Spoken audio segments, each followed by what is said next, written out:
सौभाग्य हम लोगों का है कि हम लोगों के गुरु ही न कहें, हम लोगों के गुरुओं के गुरु आज आप लोगों के बीच शोध प्रविधि पर व्याख्यान देने के लिए उपस्थित हैं।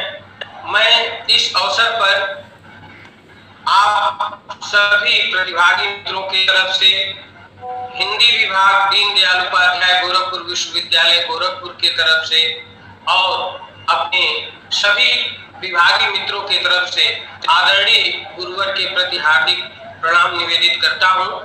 मित्रों, प्रोफेसर अनंत मिश्र जी के बारे में आप सब लोग परिचित हैं, क्योंकि आप सब लोग यहीं के छात्र हैं। तो प्रोफेसर अनंत मिश्र जी के बारे में बताना और उनका परिचय देना, एक तरह से कहें कि मेरे पास शब्द नहीं जिससे अपने गुरु के बारे में मैं परिचय दूं। बस यही समझिए कि राम नाम के पट तरे दैवे को कछुनाय, क्याले गुरु संतोषिए हौस रही मनमाय। और आदरणीय प्रोफेसर अनंत गुरु जी ऐसे गुरुओं में से हैं जिनसे हिंदी विभाग किसी भी परिस्थिति में जब भी उनको याद करता है, ऐसे सहज और सरल गुरु जी हैं कि जो हमेशा बोलने के लिए तैयार रहते हैं, हिंदी विभाग का सहयोग करने के लिए तैयार रहते हैं। वह एक तरह से कहें कि विश्वविद्यालय और हिंदी विभाग को जीने वाले आचार्यों में से हैं। तो यदि मैं ये बात कहूं कि हिंदी विभाग और विश्वविद्यालय के को जीने वाले आचार्यों में से यदि कुछ लोगों का नाम गिना जाएगा तो श्रद्धेय गुरुवर प्रोफेसर अनंत मिश्र जी का नाम उसमें रहेगा।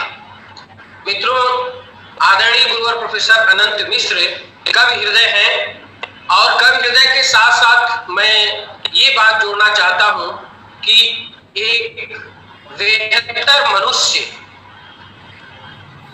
जिस प्रकार एक बेहतर मनुष्य एक बेहतर समाज की स्थापना करना चाहता है, समाज की बेहतरी को, समाज में बेहतरी कैसे लाई जाए, उस बेहतरी के लिए हमेशा बेचैन रहता है, हमेशा सोचता रहता है, हमेशा ढूंढता रहता है।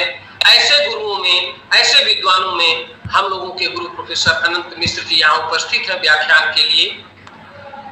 मैं इस अवसर पर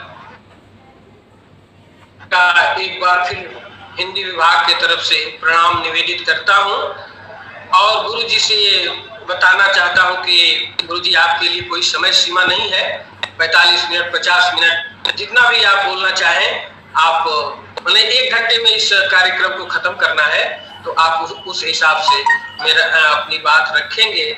मेरा अनुरोध है, मैं प्रार्थना के साथ आपसे अनुरोध कर रहा हूं कि वो आप अपनी बात शुरू करें और शोधार्थियों से मैं अपेक्षा करता हूं कि आप ज्यादा से ज्यादा संख्या में जुड़कर आदरणीय गुरुवर की बातों से लाभान्वित हो और आशीर्वाद को सुने। बहुत बहुत धन्यवाद। मैं आदरणीय गुरुवर को अब मैं बोलने के लिए आमंत्रित करता हूं। प्रोफेसर श्रद्धेय गुरुवर अनंत मिश्र जी। गोरखपुर विश्वविद्यालय के कुलपति जुड़े हों, वे और हिंदी विभाग के अध्यक्ष अनिल राय जी, उसके आचार्यगण और इस कार्यशाला का संयोजन करने वाले श्री प्रोफेसर विमलेश मिश्र जी,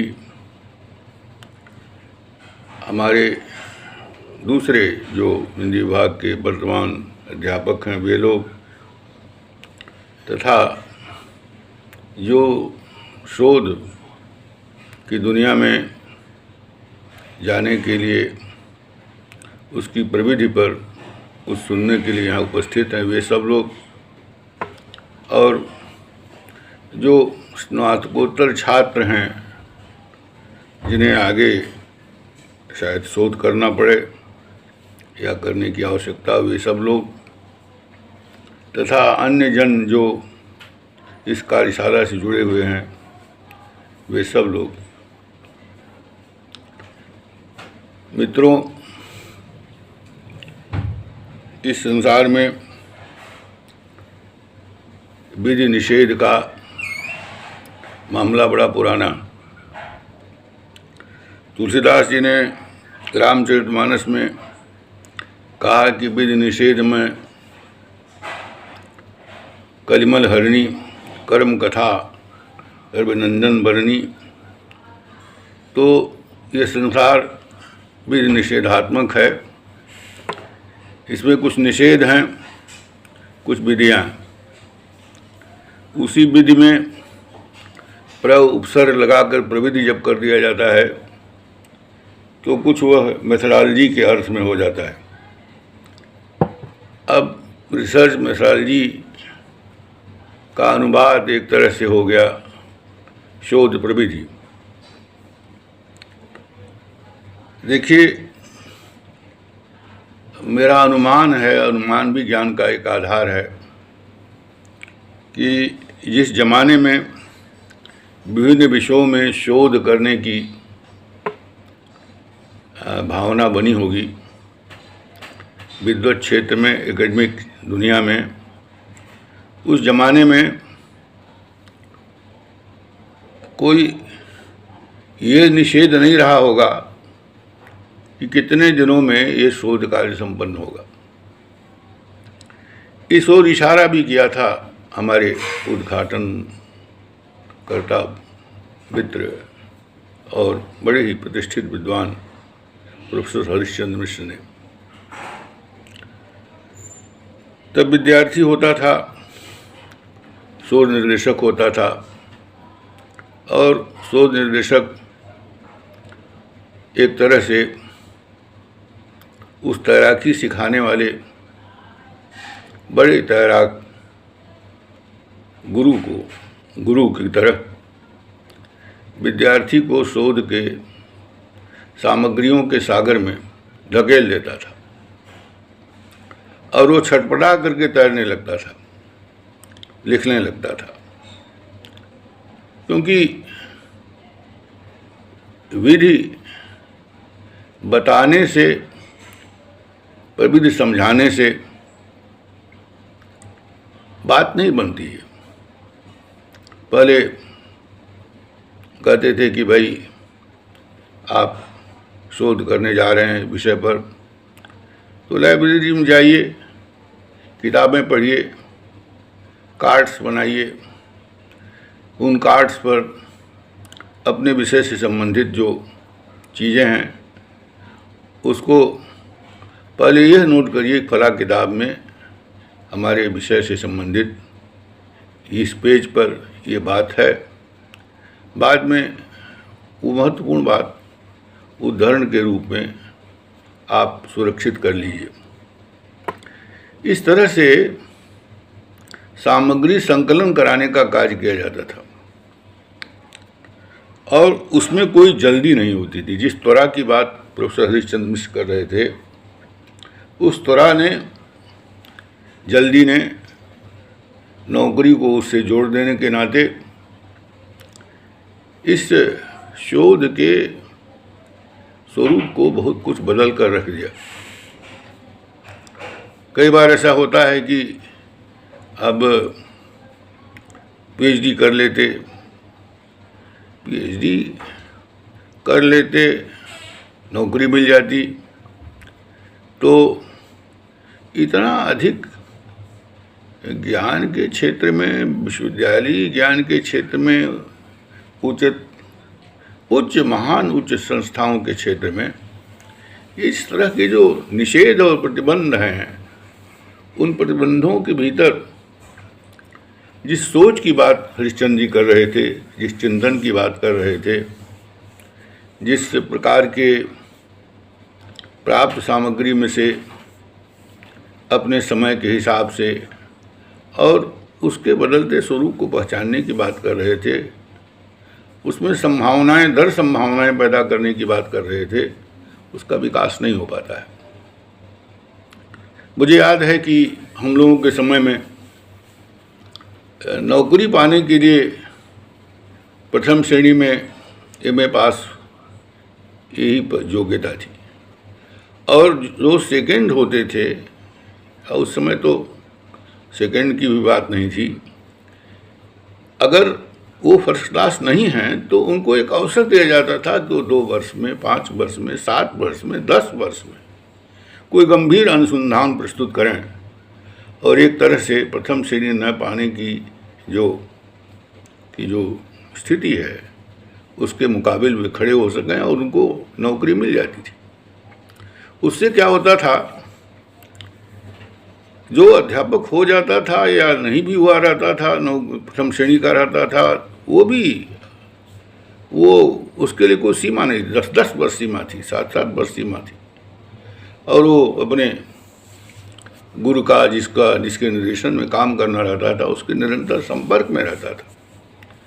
वो गुरु उसको उसके हिसाब से, उसकी प्रवृत्ति के हिसाब से, उसकी प्रतिभा के हिसाब से उसके साथ मेहनत करते थे। शोध का विद्यार्थी भी जाता था, उसके घर जाता था या विश्वविद्यालय में मिलता था, वो प्रश्न करता था, नोट करता था, किताबें पूछता था और फिर वह काफ़ी मंथन के बाद फिर प्रस्तुत करता था, दिखाता था, उसमें सुझाव देता था, फिर काट कूट करता था। कई बार जो पुराने आचार्य लोग थे वो लिखी हुई सामग्री को पूरा काट भी देते थे, आधा काट देते थे और फिर से कहते थे कि इसको फिर से लिखो। तो एक लंबी प्रक्रिया थी। तब जो शोध आते थे उस शोध का खासतौर से हिंदी के संदर्भ में कहना चाहता हूँ, बहुत महत्व होता था। अब पीताम्बर दत्त बड़थवाल की थीसिस का कोई जवाब नहीं है, या एक उदाहरण मैंने दिया, बहुत से आचार्यों का उदाहरण दे सकता हूँ जिन्होंने जो काम किए हैं उन कामों को सामने रखिए तो आज के जो शोध प्रस्तुत होते हैं उनका कोई महत्व नहीं रह जाता है। तो शोध तो उसी दिन से समाप्त हो गया जब वह बहुत ज़्यादा संस्थानिक हो गया, बहुत ज़्यादा नियमबद्ध हो गया, बहुत ज़्यादा जुड़ गया चीज़ों से और एक प्रकार का बाजार भी उसमें पैदा हो गया। तो ये बड़ी भारी समस्या है। दूसरी बात मैं कहना चाहता हूँ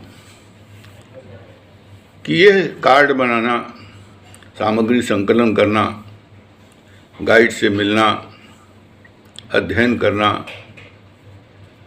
और भी संदर्भ देखना,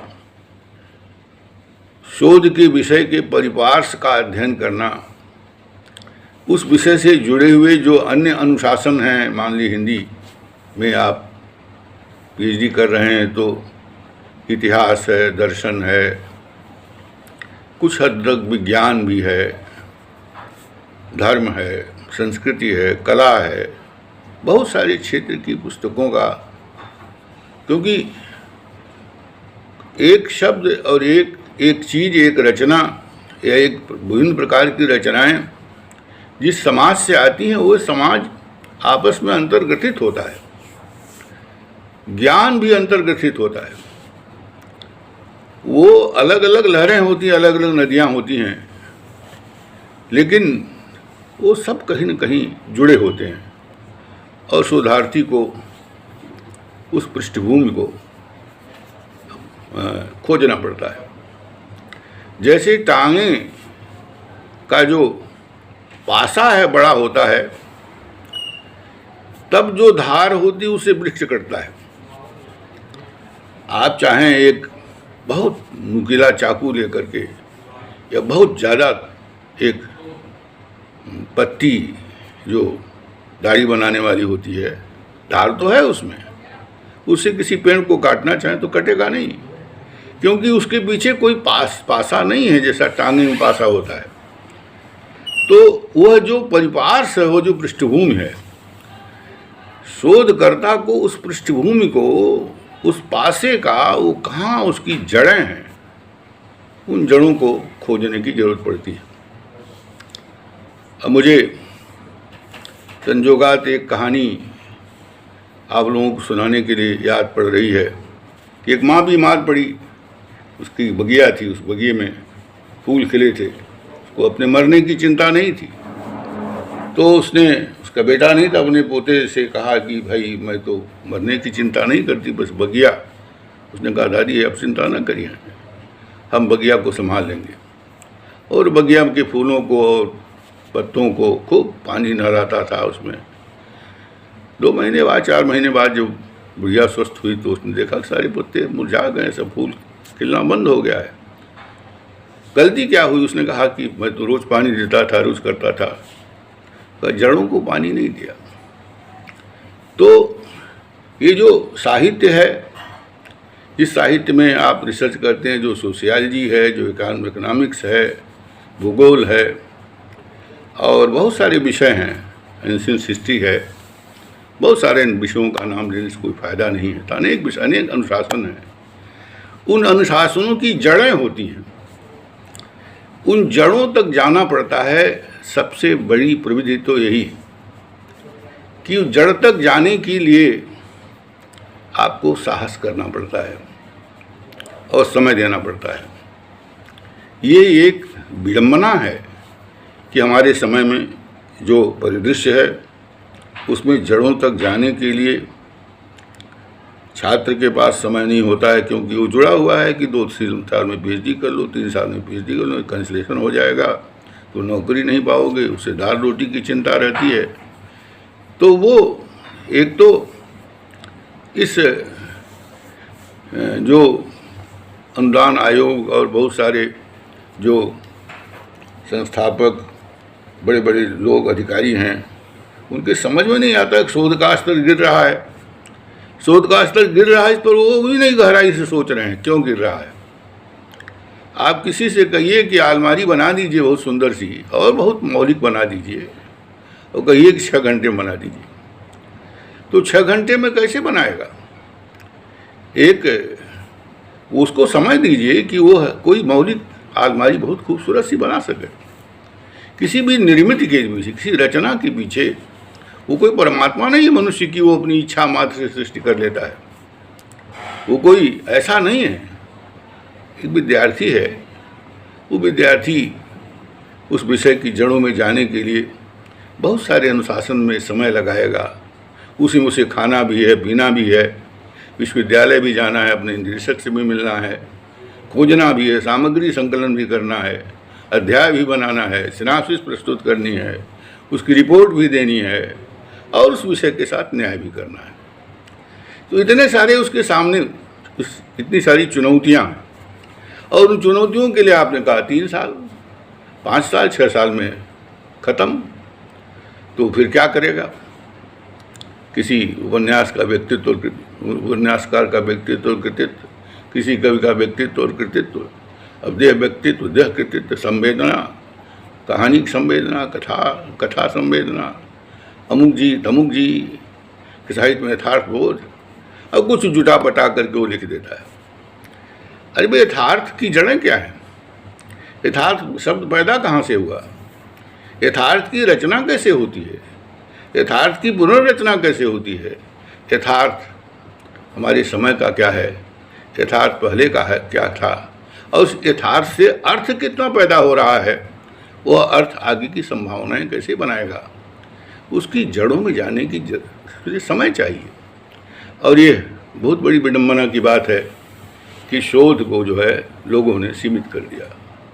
आप सोचिए कि जिसने बल्ब बनाया था वो एक शोध ही कर रहा था। जिस उजाले में आज आसानी से आप बटन दबाते हैं, तड़ से बटन बल्ब जल जाता है, विद्युत प्रकाश आ जाता है, वो बल्ब और बिजली का आविष्कार, नाम मैं भूल रहा हूँ उसका, किसी समय भूलने की बहुत आदत हो गई है। वह अपने 100 लोगों के मित्रमंडली के साथ उसको खोज कर रहा था, और आपको जानकर आश्चर्य होगा कि 515 बार तक असफल रहा हो। उसके सारे मित्र उसको छोड़ के चले गए, और छोड़ के चले गए, लेकिन वो डटा रहा। अंत में 517वें बार उसने उसको खोज किया। तो आप विज्ञान में खोज कर रहे हैं, किसी विषय में खोज कर रहे हैं, तो आप किसी विषय को उलट पलट करके फिर से रख दीजिए, उसको सूचनाएं संग्रहित कर दीजिए, दे दीजिए, ये चीज़ें हैं, ये चीज़ें हैं, तो वो शोध कहाँ हुआ? तो वस्तुस्थिति ये है कि किसी विषय की जड़ में जा करके गहराई से समय, समाज, अतीत, वर्तमान, साहित्य का क्या काम है। संवेदना और जो प्रेम है, करुणा है, और समय के बदलने के साथ साथ जो जटिलता जिंदगी में आती जाती है। आखिर रामायण के पात्र सीधे क्यों हैं? सीधे सीधे राम राम की तरह हैं और रावण रावण की तरह है।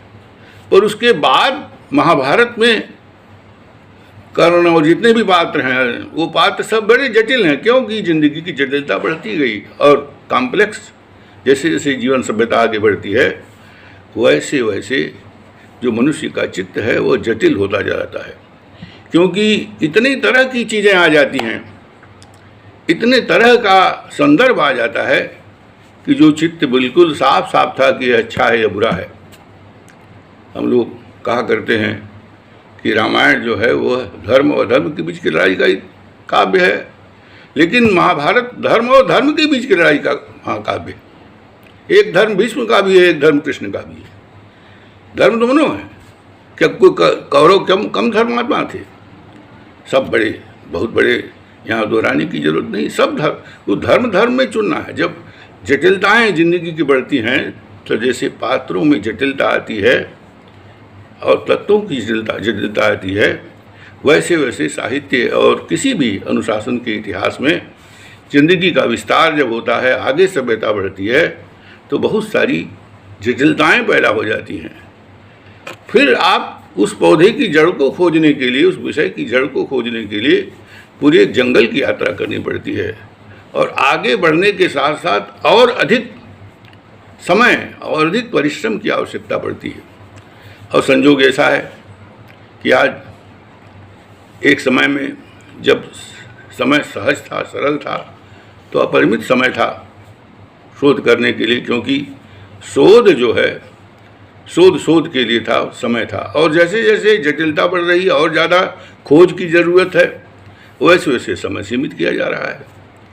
तो आप सीमित समय में ज़्यादा गहरे जटिल समाज के, साहित्य के तत्वों और उसके आनुषंगिकताओं को, उसके अतीत को, वर्तमान को, मूल्यबोध को, उसके भीतर की संवेदना को खोजने चले हैं, और एक बड़े जटिल, बहुत जटिलतर होते जाते समाज में खोजने के लिए चले हैं, तो और अधिक आपको समय की आवश्यकता पड़ती है। प्रविधि से काम नहीं चलता है।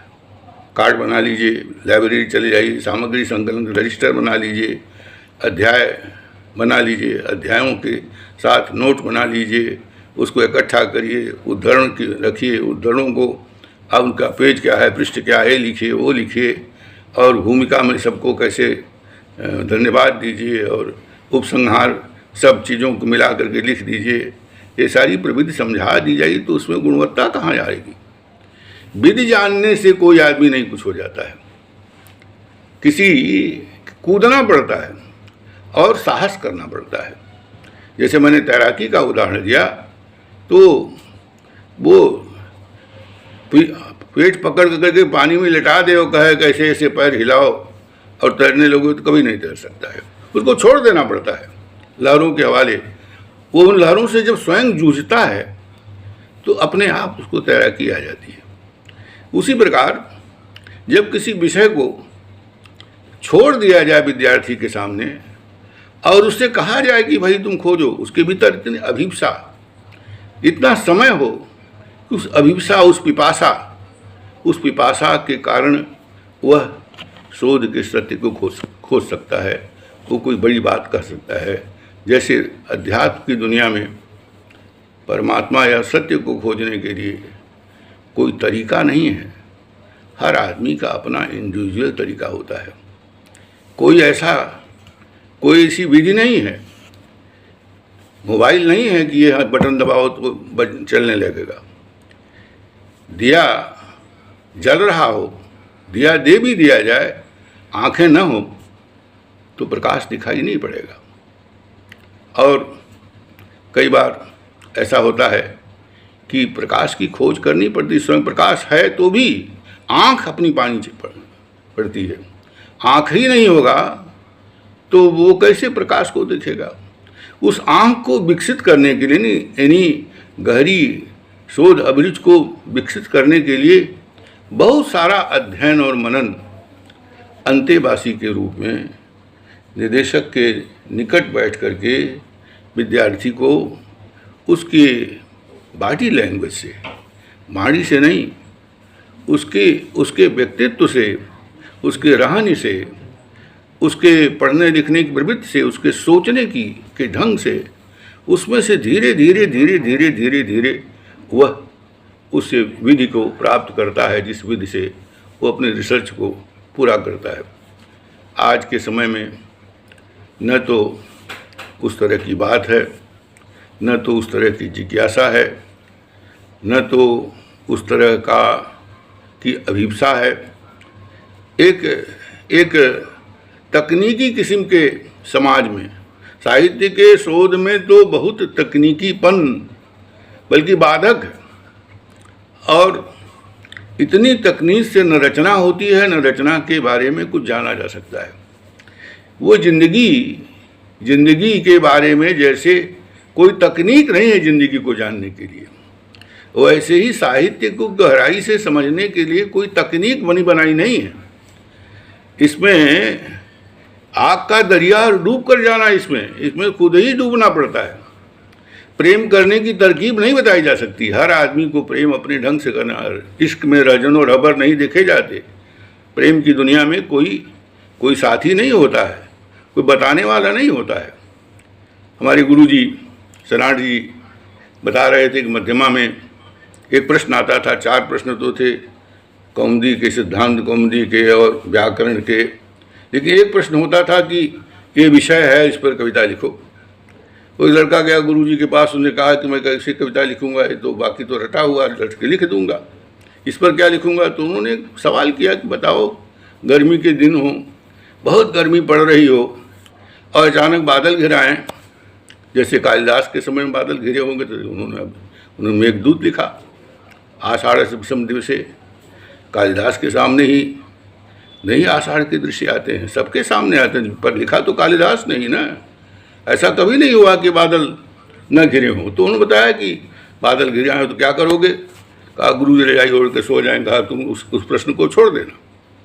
तो अगर क्रिएटिविटी नहीं है और प्रतिभा नहीं है तो एक तरह से संकट हो जाता है। दिक्कत यह है कि इतना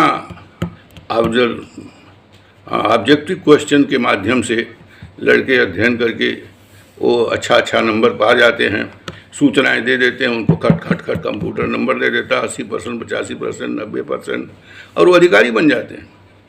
जबकि रिसर्च करने के लिए कोई ज़रूरी नहीं कि आपकी मेरिट कैसी है। मेरिट तो जो जिस तरह से बनती है, जिस तरह के ज्ञान पर बन रही है, उससे मेरिट से और शोध का कोई संबंध नहीं है। शोध तो प्रतिभा और गहराई और चिंतन की गंभीरता और गहराई से है। जीवन को समझने, साहित्य के संदर्भ में कह रहा हूँ, जिंदगी को समझने।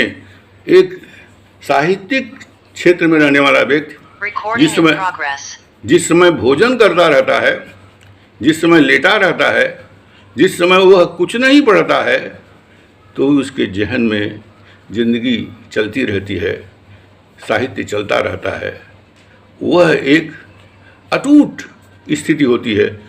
उस अटूट स्थिति के भीतर से ही साहित्य का कम से कम शोध कोई कर सकता है।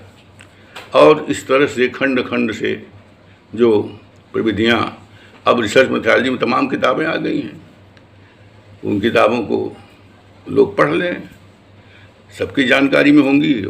आजकल तो गूगल गुरु हैं, गूगल दबाइए, बताएगा कौन कौन किताबें रिसर्च मेथोडोलॉजी पर हैं। हर विश्वविद्यालय से तमाम लोगों ने लिखा है। हर आदमी कहीं न कहीं उसी में लगा हुआ। जो तकनीकी दिमाग के लोग हैं वो बराबर विधि के फेर में रहते हैं कि क्या विधि है, क्या विधि है। वो तो भाषण करने की विधि पूछते रहते हैं। और आज मैनेजमेंट की दुनिया है, तो इसमें जो कैसे सामान बेचा जाए, कैसे क्या किया जाए, क्या विज्ञापन की भाषा क्या हो, क्या फिल्म की भाषा हो, तो एक तरह का नाटक है। नाटक ज़्यादा चल रहा है, प्रबंधन ज़्यादा, सत्य कम चल रहा है। और जबकि साहित्य की दुनिया में सत्य चल रहा होता है।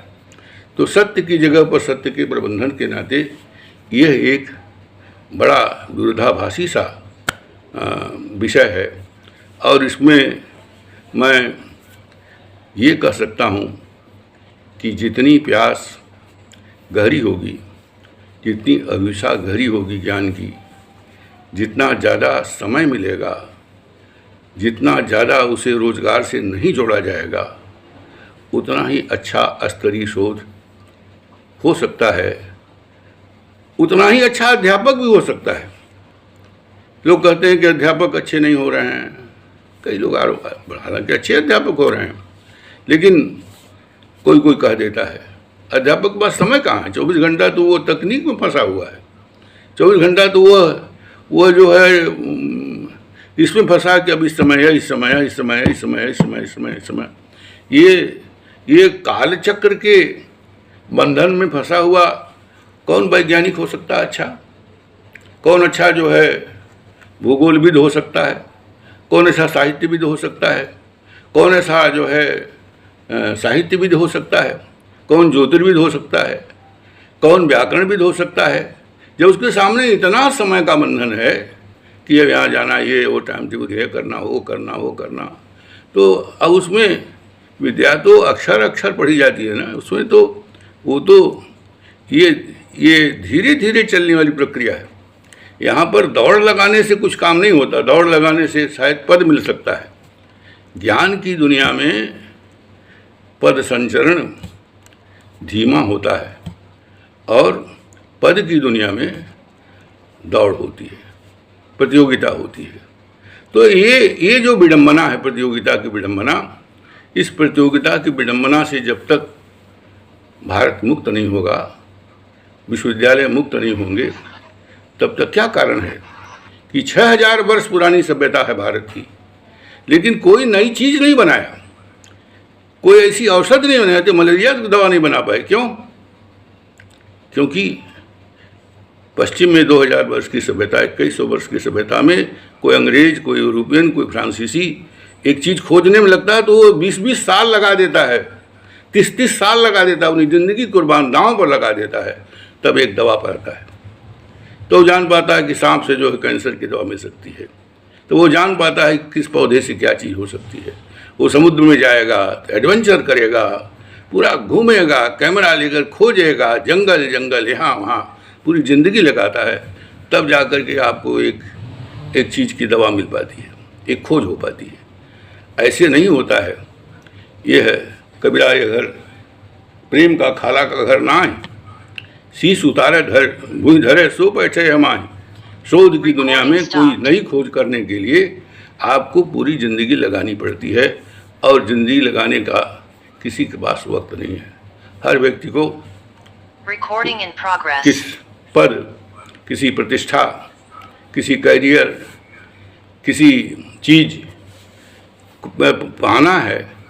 इसलिए अब पुराने जो ऋषि मुनि थे, जिन्होंने खोजा, जिन्होंने व्याकरण खोजा, जिन्होंने शास्त्र खोजा, जिन्होंने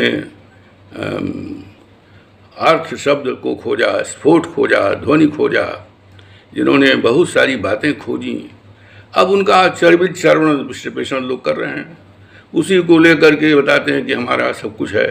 अरे उन्होंने तो कुछ किया, आप क्या कर रहे हैं? अंदर की दुनिया में उन्होंने काम किया, उस जमाने में अंदर की दुनिया में काम करने के लिए धर्म था, ईश्वर था, उसकी तत्व थे, उसकी खोज में भारत आगे गया।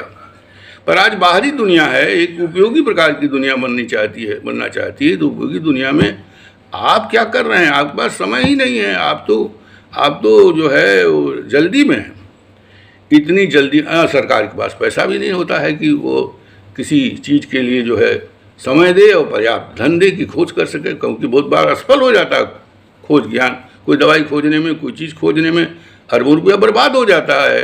तो जो सरकारें उस बर्बादी को स्वीकार करती हैं, वही सरकारें कुछ नई दवा भी बना पाती हैं। हमारे देश में चाहे ज्ञान का क्षेत्र हो, चाहे औषधि का क्षेत्र हो, चाहे वो PhD करने का मामला हो, चाहे वो विद्वता का क्षेत्र हो, उसमें एक तरह की ऐसी प्रवृत्ति आ गई है, दुर्भाग्यवश किन कारणों से आई, मैं उसकी चर्चा नहीं करना चाहता हूँ। और आई है तो इस पर विचार करना चाहिए लोगों को। अब तो विचार करने की भी स्वतंत्रता नहीं है, तो विचार क्या कोई करेगा। तो समस्या यह है कि शोध विषय स्तरीय बने, लड़के पीएचडी करके कुछ रत्न की तरह निकलें, तो वो रत्न खोजना तो बहुत आसान नहीं, गोताखोरी करनी पड़ती है, और ये गोताखोरी करने का समय नहीं है। आपके तमाम असफल प्रयत्न होते हैं तब जाकर मोती मिलती है। उन असफल प्रयत्नों को भी प्रयत्न की दिशा में प्रयत्न माना जाना चाहिए और शोध की दिशा माना जाना चाहिए, बिना इस कार्य को इस रूप में सोचे। और ये विचारों की दुनिया है, विचारों से विचार और बहुत गहरे में जीने की दुनिया है, और उसमें लगना पड़ता है, अपने को पहचानना पड़ता है, अपने परिवेश को पहचानना पड़ता है, अपने विषय को पहचानना पड़ता है, अपने गुरु को पहचानना पड़ता है, अपने अतीत के मृत गुरुओं उनके ज्ञान की वो जड़ों तक जाना पड़ता है, और बड़ी लंबी प्रक्रिया के बाद एक अच्छा शोध प्रबंध तैयार होता है जो प्रकाशित होकर के आने वाली पीढ़ी के काम आता है। ऐसी आसानी नहीं है कि आए और एकदम से शोध प्रस्तुत किया और धड़ से निकल गए। ये कोई बाज़ार में सब्जी खरीदने की तरह नहीं है, ज्ञान की दुनिया, रिसर्च की दुनिया। लेकिन इसको इस तरह से कर दिया गया है, हो गई है, किन कारणों से हुई है उस विषय में बात नहीं करता हूँ। तो मित्रों, विधि विधान अपनी जगह पर, लेकिन आपकी साधना, आपका समर्पण अपनी जगह पर।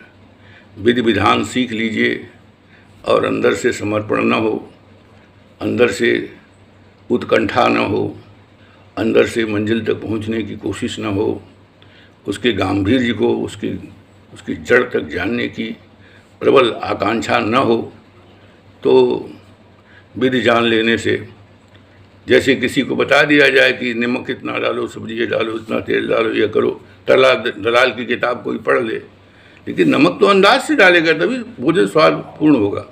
ये नमक अंदाज से डालने का मतलब क्या हुआ कि वहाँ जो रचनाकार है, उसमें जो लगा हुआ व्यक्ति है, उस समय वही बताएगा। जैसे जौहरी की हथेली ही बता पाती है कि असली पोखराज है कि गलत पोखराज। कोई उपाय नहीं है, कोई नियम नहीं है, कोई कानून नहीं है, कोई विधि नहीं है जिस विधि से जाना जाए कि ये चीज़ अच्छी है, ये रत्न अच्छा है। वैसे ही श्रेष्ठ साहित्य, श्रेष्ठ शोध, श्रेष्ठ विचार, वह कोई गुरु, कोई जौहरी ही उसको समझ सकता है। अब ये जौहरी का काम है, निर्देशकों का काम है कि ऐसे विद्यार्थियों का चयन करें जो वो रत्न को समझ सकें, उनकी विरासत को संभाल सकें।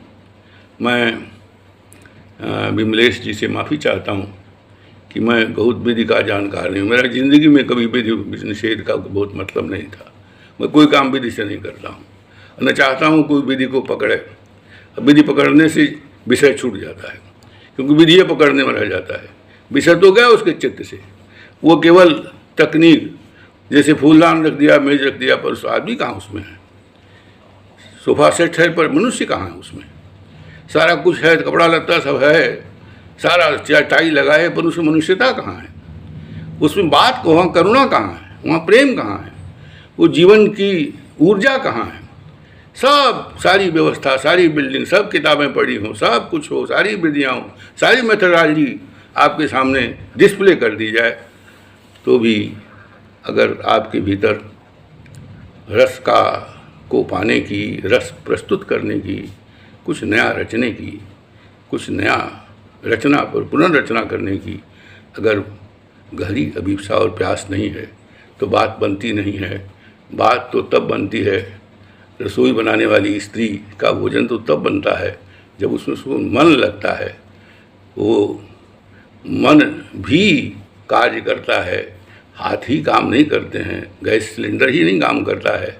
उस स्त्री का, बनाने वाले का प्रेम भी काम करता है, और वह प्रेम, वह समर्पण जब तक विषय के साथ, गुरु के साथ, ज्ञान के साथ नहीं होगा, तो विधि जानने से वो बात नहीं बनती है जो बात शोध के लिए आवश्यक होती है।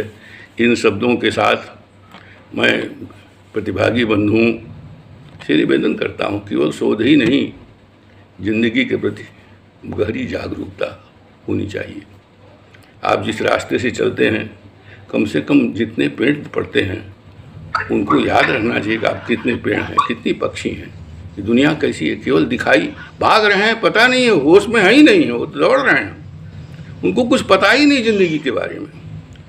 तो ज़िंदगी जो साहित्य के मूल में है, उस पर शोध क्या करेंगे, रचना क्या करेंगे।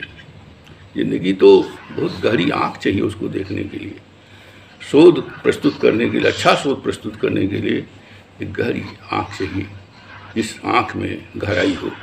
ये गहरी आँख आपको मिले, मैं ईश्वर से ये प्रार्थना कर सकता हूँ। मैं विमलेश जी के प्रति, अनिल राय के प्रति, विश्वविद्यालय के प्रति, हरिश्चंद्र मिश्र के प्रति, श्रोताओं के प्रति, अन्य सभी सहभागियों के प्रति अपना प्रेम, अपना स्नेह प्रकट करता हूँ।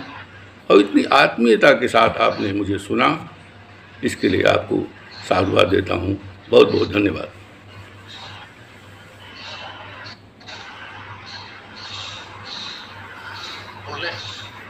धन्यवाद गुरुजी। मैंने संचालकी टिप्पणी के साथ मैंने पहले ही कहा था कि गुरुवर प्रोफेसर अनंत मिश्र एक ऐसे समकालीन कवियों में महत्वपूर्ण हस्ताक्षर हैं जो जिनकी कविताएं हमारे जीवन और लोक से जुड़ती हैं। और हम लोग एक व्याख्यान जो शोध प्रवृत्ति पर सुनने जा रहे हैं, वह एक कवि द्वारा दिया गया व्याख्यान। कवि शोध को किस रूप में देखता है, वो हिंदी विभाग में आचार्य और अध्यक्ष रहे, ये बात अलग है, लेकिन एक कवि इस संपूर्ण मानवता को, संपूर्ण जगत को किस रूप में देखता है और उस संपूर्ण मानवता, जगत, संसार और राजनीति और समाज में शोध की क्या उपयोगिता है, आज शोध कैसी स्थिति में पहुंच रहा है, या हमारा आज किया गया शोध, हम लोगों द्वारा किया गया शोध केवल कैरियर बन के रह जाता है, कैरियर में उपयोग बन करके रह जाता है। उसको एक शार्ट समय में हमको सबमिट करना होता है, जमा करना होता है। तो हम इन प्रकारेण शोध तो पूरा कर लेते हैं, लेकिन वास्तव में उस शोध के साथ न्याय नहीं कर पाते हैं। हम न्याय तभी कर पाएंगे उस साथ शोध के साथ कि जब हम उस लंबी प्रक्रिया से गुजरेंगे, हमारे अंतर्मन में शोध की एक अग्नि जलती रहेगी और वह अग्नि आगे चलने के लिए हमको प्रेरित करती रहेगी। यहाँ तक कि सामग्री संकलन के लिए भी हमको कई जगहों पर जा करके और सामग्री संकलित करना पड़ेगा। सामग्री संकलन के साथ ही साथ हमको अच्छे गुरु की तलाश भी करनी होगी कि हम अपना शोध यदि करें तो किनके साथ करें। तो शोध प्रविधि पढ़ते समय उसमें निर्देशक और शोधार्थी कैसा होना चाहिए, शोधार्थी में क्या क्या गुण होने चाहिए, निर्देशक में क्या क्या गुण होने चाहिए, वो सब शोध प्रविधि में अगले व्याख्यान में आप लोगों को सुनने को मिलेगा।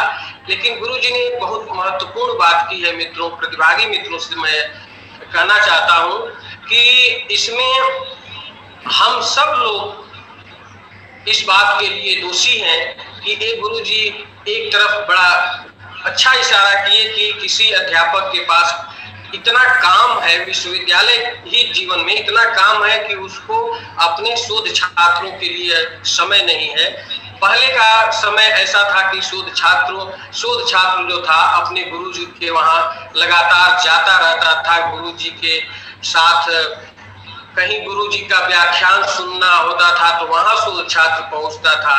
यानी एक तरह से शोध छात्र गुरु के सानिध्य में अहर्निश लगे रहने के साथ एक लंबी प्रक्रिया के से गुजरने के बाद वह एक अच्छा रिसर्चर होता था, एक शोधार्थी होता था। इस महत्वपूर्ण व्याख्यान के लिए मैं अपने विभाग के तरफ से, जो आदरणीय गुरुवर का भी विभाग है, मैं इस विभाग के तरफ से और विश्वविद्यालय के तरफ से मैं आदरणीय गुरु जी के प्रति आभार ज्ञापित करता हूँ, प्रणाम निवेदित करता हूँ और सभी प्रतिभागी मित्रों, शोध छात्र छात्राओं के प्रति भी मैं आभार ज्ञापित करता हूँ, क्योंकि मित्रों ये आप लोगों के लिए ये शोध प्रविधि की कार्यशाला 7 दिन की आयोजित कराई जा रही है, जिसमें जायसी के शब्दों में मैं कहूँ, जायसी के शब्दों को उधार लेकर के मैं यदि बात कहूँ कि जब वहाँ पद्मावत में कहते हैं कि चिंगी वाली जो चौपाई है, सोई चिंगी सुलगाई जो चेला, तो गुरु जो होता है वह चिंगी सुलगा देता है और उसको ज्वालामुखी बनाने का काम, उसको आगे बढ़ाने का काम सुधार्थी या छात्र करते हैं। तो हम ये चाहते हैं मित्रों कि इस कार्यशाला के माध्यम से आप लोगों में वह चिंगी निकले, वह चिंगी पैदा हो, जिसको आगे चल करके आप उस चिंगी को अग्नि के रूप में बनाएं। इसी शुभकामना के साथ मैं अपने प्रतिभागी मित्रों के प्रति भी आभार ज्ञापित करता हूं, शोधार्थियों के प्रति भी आभार ज्ञापित करता हूं, अपने आदरणीय अध्यक्ष प्रोफेसर अनिल राय जी के प्रति भी आभार ज्ञापित करता हूं कि उन्होंने मुझे इस कार्यशाला को संयोजित करने के लिए मुझे यह दायित्व दिया। मैं अपने तकनीकी सहयोगी और हिंदी विभाग के युवा सहायक आचार्य, जो तकनीकी दृष्टि से हम सभी लोगों से दक्ष हैं, यदि उनका सहयोग मुझे नहीं मिलता तो शायद मैं यह कार्यशाला नहीं करा पाता, इतना सकुशल संपन्न मैं नहीं करा पाता। मैं उनके प्रति ऋणी हूँ। अपने अनुज और हमारे विभाग के युवा सहायक आचार्य डॉक्टर अभिषेक शुक्ल के प्रति मैं अपना हार्दिक कृतज्ञता के साथ साथ मैं आशीर्वाद भी देता हूं कि हमारे मित्र निरंतर आगे बढ़ते रहें और अपने विभागीय सदस्यों के प्रति मैं बहुत बहुत धन्यवाद ज्ञापित करता हूं कि वो इस कार्यशाला में उपस्थित होकर के विभाग और विश्वविद्यालय का मान आप लोग बढ़ा रहे हैं। मैं अपने प्रतिभागी मित्रों, विशेषकर शोध छात्र और पीजी के छात्रों से अनुरोध कर रहा हूं कि कल पुनः व्याख्यान 6 बजे से 6/7/2021 को 11:30 बजे से प्रथम सत्र का व्याख्यान होगा और पहला व्याख्यान जो होगा वो काशी हिंदू विश्वविद्यालय वाराणसी से प्रोफेसर वशिष्ठ द्विवेदी अनूप जी का होगा और दूसरे सत्र का व्याख्यान इलाहाबाद केंद्रीय विश्वविद्यालय इलाहाबाद से मित्रवर प्रोफेसर योगेंद्र प्रताप सिंह जी का होगा। इसी तरह से आप लोग मेरा सहयोग करते रहे मित्रों। आपके इस सहयोग का मैं आकांक्षी हूँ। आप सभी के प्रति हार्दिक आभार और धन्यवाद और अपने गुरु जी के प्रति मैं एक बार फिर प्रणाम निवेदित करता हूँ और आज की कार्यशाला यहीं संपन्न होती है। सबको धन्यवाद।